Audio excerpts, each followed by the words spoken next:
શું થયું? ઘરે કેમ છે? લારી ઉપર નહીં ગઈ? તે તો એમ કહી દીધું ધંધા ઉપર કેમ નહીં ગઈ? ધંધા ઉપર જઈને શું ફાયદો? માલ જ નહીં. કેળા હતો ચીકુ નહીં, ચીકુ હતો સફરજન નહીં. અને ગ્રાહકો એવા આવે ને જે વસ્તુ ના હોય એ જ માંગે.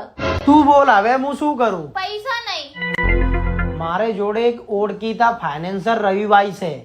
ચાલ આપણે જઈને ઓફિસમાં વાત કરીએ.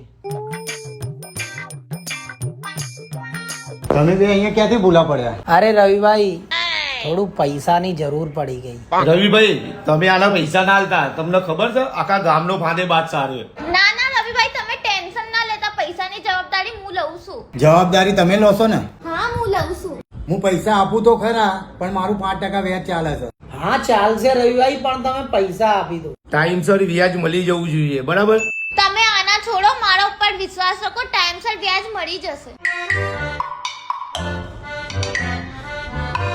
ચાલ હવે આપણે સીધા ફ્રૂટ લેવા જઈએ. હા હા.